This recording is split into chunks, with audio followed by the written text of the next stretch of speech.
Welcome back to Gun&ShotTV. This is Chris. Today I was going to talk about, I took a concealed carry class and I had the basics of pistol shooting. Supposedly, the problem with a class when it's a classroom setting is it's hard to do gun manipulations and explain exactly what's going on.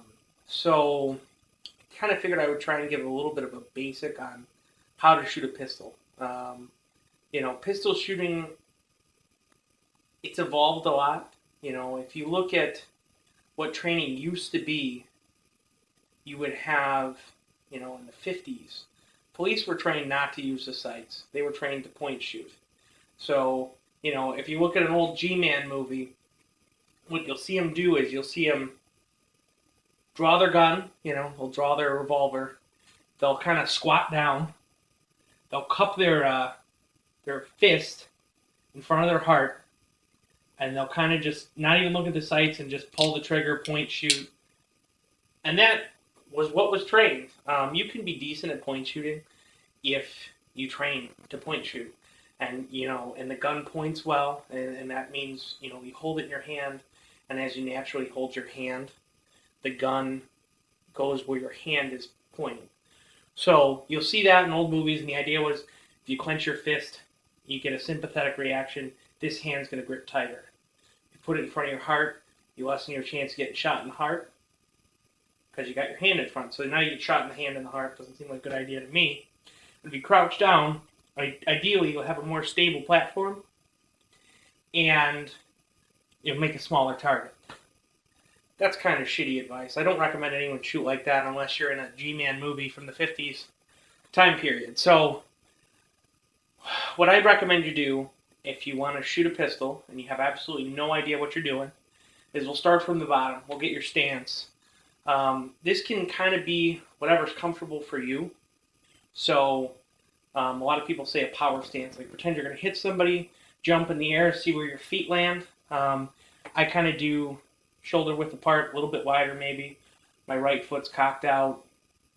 Whatever's comfortable for you. But you want to feel stable. Pretend you're going to punch somebody or somebody's going to punch you. How would you want to be standing? You want your weight kind of balanced so you can react because that recoil is going to push back on you. So, you want your stance so you're solid. From there, the next thing you got to worry about is your grip.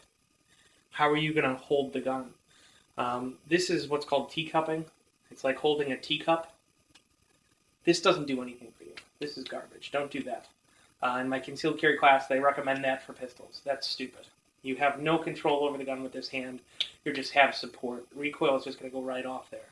So what I recommend you do, and it's a little different for revolvers and for auto pistols, so I'll show you a little bit on a Glock what that looks like. Put your hand, wrap it around. Obviously my finger's behind the trigger here because I'm not putting it on the trigger, but you're going to take that hand, you're going to take this hand, and I like to always use my index finger on my left hand and grab the front of the trigger guard. Some guns it's not as easy to do. Some guns it doesn't really give you a lot. But I find that it keeps the recoil a little bit more manageable and gives you a better hold. Wrap this hand around the other hand. Grab that trigger guard if you can. And with a revolver, usually what you want to do is cross your thumbs like this. So you get a better grip. Depending on the revolver too, sometimes if you're that far in front of the trigger guard, you'll get lead spitting out. So sometimes the finger on the trigger guard isn't necessarily a good idea on a revolver. It depends on the revolver. It depends on your particular hand shape and everything. But you do want to be wary. Some revolvers will spit lead. In theory, directly below. It shouldn't. But anyways, moving on. So now you've got your grip. You're holding it. I like to push out with my right arm and pull back. So I'm pushing out, pulling back. That's isometric tension. Now you're pushing and pulling against your own strength, so you're going to be balanced, and for that recoil, you'll be able to put it right back down where it needs to be. With your thumbs crossed, you can reach up and cock it for single action, or you can do it however you really want. It's more comfort in the size of the gun, but that's kind of what you want. You want that push-pull. Let me switch my Glock, and I'll show you what that looks like. This is the same thing. Now, Glocks are nice. They actually have stippling on the front here. So you can grab it with this hand. Obviously, you want a high grip. So as much recoil from that barrel is going directly into your hand and not making the gun flip back. So high grip, I like to put this thumb straight out, grab this hand, put these fingers around those fingers, and then I'll put my finger on the front of this trigger guard, and you can see it's actually grooved there, so you can get a better grip for that finger, and that really makes it a lot more controllable. Then you want your thumbs straight forward. Now there's some people that do the curled down grip or whatever. If you look, Glocks even have the thumb indent there, so specifically so you can do it that way. I find that's really manageable. So now you've got your grip, you've got your arms figured out, you're pushing and you're pulling. At that point, you're good to shoot. Your body's in pretty good shape. Now we got to worry about some other little things. You've got your trigger, which is here. Obviously, this gun's unloaded and everything. I'm going to mess with the trigger, but it's unloaded. There's no magazine in it. There's some different ideas on where you should put your trigger finger. I like to put the edge of the trigger on this joint here, so it's going to be kind of hard to see, but that's where my trigger is. It's right on that joint. So I have that trigger stuck on that finger, and there's no way that it's going to slip. If you try and do it with the tip of your finger, you're going to have less force, less power on that finger, and it's also going to be, you're going to have a different finger hold on the trigger every time. The index on that joint, you're going to be a lot more stable, and you're going to be essentially shooting the same way every time. So, I mean, that's a lot of this, is it's tricks to make sure that you're consistent. Because if you're consistent, you know, you can adjust sights, you can do a lot of stuff. As long as you're consistent every time, all those adjustments will work. If you're holding the gun different every time, you're just wasting time. So, you got your trigger on your finger on your trigger, you got your gun held securely. Now you're ready to shoot. What you really need to do is make sure you have your sights lined up. I'm going to put the gun down for a second here. With your sights, the trick that I like to tell people is simple to remember, is equal height, equal light. You want across the top of the sights to line up. So you want the front post, the rear sights to be lined up across the top. Then you'll find that the front sight blade is narrower than the rear sight. And that's to allow you to see where it is positioned in that notch. So you want equal height across the top, and you want equal light. You want there to be the exact same amount of gap on either side of that blade in those rear sights.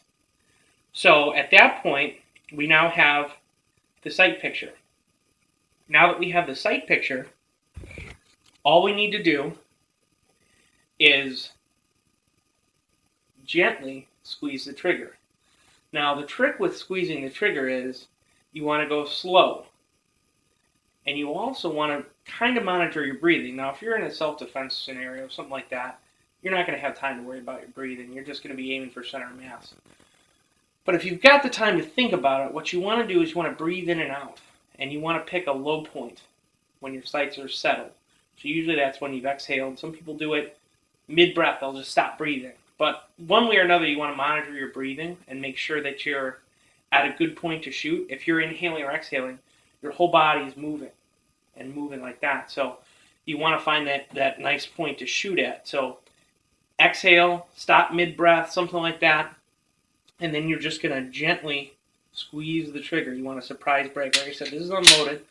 But how it's all going to look is we'll just gently squeeze the trigger, push, pull, like that. And it should just go off. You shouldn't jerk the trigger. If you do that, the whole gun's going to move on you.